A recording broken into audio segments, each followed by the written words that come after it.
On August 14, 1997, the Baltimore Orioles game against the Seattle Mariners at Camden Yards was postponed. It wasn't rain that spoiled the fun, though. Rather, after hours of deliberation, the sellout crowd was sent home due to a lighting issue caused by a partial electrical failure. It was highly irregular, so suspicious even that it gave rise to one of the wildest conspiracy theories in sports history, a theory so salacious and unhinged that it transcended to urban legend. As the theory goes, the lighting snafu at Camden Yards that night was in fact intentional, orchestrated by the Orioles themselves because beloved superstar Cal Ripken, then in the midst of his indelible Iron Man streak, wasn't going to be able to make the game. Why? Because Ripken had caught his wife in bed with a Hollywood hunk hours before first pitch. A fight ensued, and the All-Star was, understandably, indisposed. It's a wacky theory, we know. But is there any truth to it? Let's put on our tinfoil hats and explore the Baltimore Blackout. If this ever turned out to be true, baseball is destroyed, the streak is fake. On September 6, 1995, Ripken, the venerated Orioles shortstop, broke Lou Gehrig's seemingly unbeatable record for consecutive games played, appearing in his 2,131st straight contest and getting treated to a momentous 22-minute standing ovation at Camden Yards. I've seen a lot of things in professional sports, but never in my life have I seen anything like this. And Ripken just kept on going. Ripken's streak was still intact 2 years later, and his guaranteed presence in the Orioles lineup was one of baseball's greatest ongoing marvels.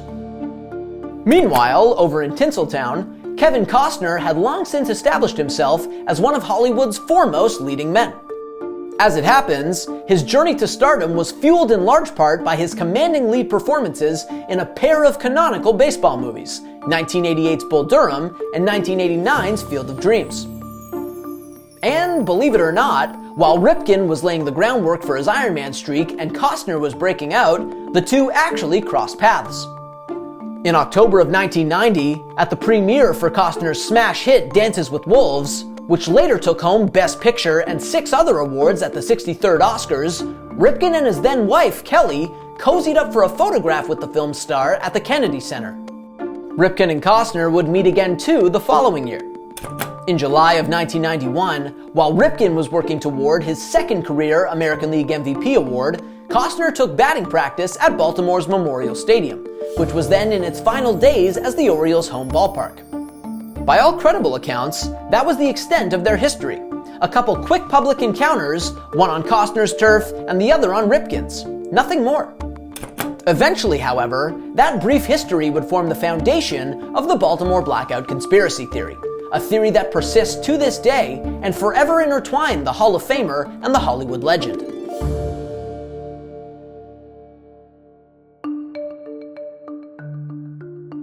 In mid-August of 1997, the AL-leading Orioles welcomed the first-place Seattle Mariners to town for what figured to be a compelling series, and what ended up being a division series preview.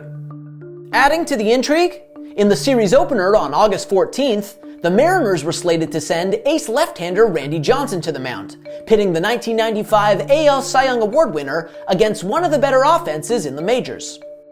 But roughly 40 minutes before first pitch was scheduled to fly, Orioles officials were notified that a bank of lights along the first baseline wasn't fully illuminated. When they tried to get the lights working at full capacity, a blackout would occur. Well, thanks to the apparent partial electrical outage, a delay ensued. For 2.5 hours, as the capacity crowd grew increasingly impatient, the two clubs conferred with each other, the umpiring crew, and the Maryland Stadium Authority over whether or not to play. Even Orioles owner Peter Angelos and American League President Gene Budig got involved in the deliberations. Finally, around 10 p.m., crew chief Al Clark announced that the game was officially postponed, citing the unsafe playing conditions due to the irregular shadows around home plate. The game, it was decided, would be made up the following day as part of a day-night doubleheader. Needless to say, fans who'd waited around for hours at the ballpark were incensed. And in the days that followed, some fans grew suspicious. Unless it's pouring outside after all, big league games don't get canceled. It didn't add up. And soon enough, the dubious postponement birthed a conspiracy theory that quickly caught on like wildfire, even without the help of the internet and social media. Though its origins remain elusive, the theory posits that the electrical failure was no accident. Rather, the lights went out because Ripken, the Iron Man, wasn't going to be able to make the game, and the Orioles wanted to preserve his precious streak. And the reason he wasn't going to make it was a drama starring none other than Kevin Costner. According to the version of the theory cited by Snopes, the internet's preeminent fact-checkers, Ripken had been allowing Costner to stay at his house after completing filming on his movie The Postman, which wrapped in July of 1997. And on August 14th, the day of the blackout, Ripken headed to Camden Yards as per usual, only to discover that he'd forgotten something. So, Ripken turned his car around and headed back to his house, only to discover Costner in bed with his wife, Kelly. An enraged Ripken proceeded to wail on Costner and ended up beating him so badly that the actor was unable to make any public appearances for some time afterward. As the story goes, Ripken, who was either banged up following the incident or dealing with the police, depending on who you ask, called the Orioles to tell them he wasn't going to be able to make the game, which would have meant the end of his legendary streak. However, Angelos, the Orioles owner, wasn't about to let that happen.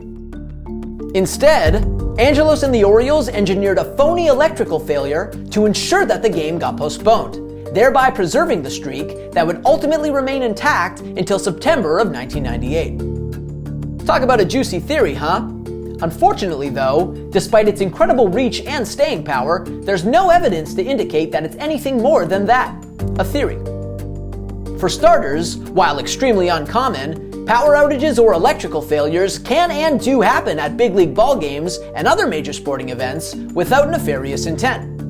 Looking like it's going to be an excellent week weather-wise for this big homestand. Dodgers and Cardinals, and the lights are going out, and they've all gone out. If you recall, a power outage derailed the Super Bowl for more than half an hour as recently as 2013. Half the power in New Orleans Stadium, the Superdome here, is out. These things do happen, and there's just no evidence that it was done deliberately by the Orioles to forestall the game.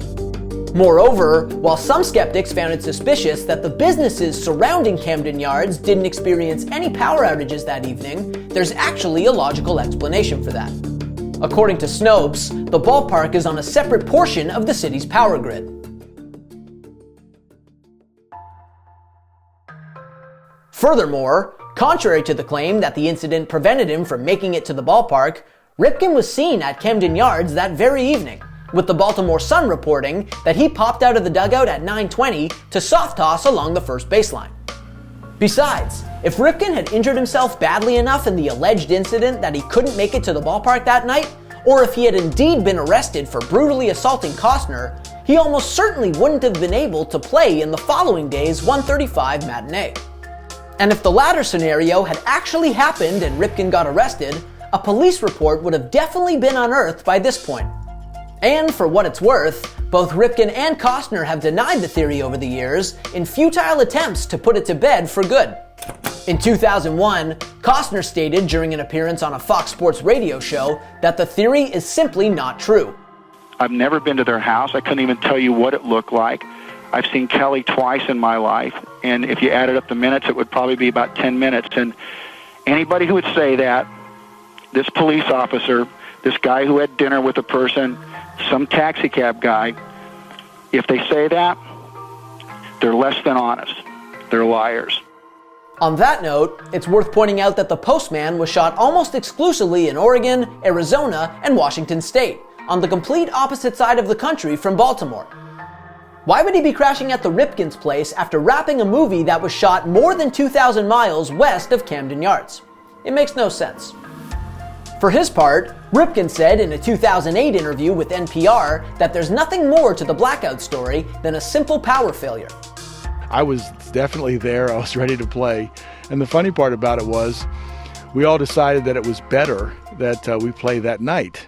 He reaffirmed that he was at the ballpark the whole evening and that he even went out onto the field to help the umpires assess whether it was safe to play.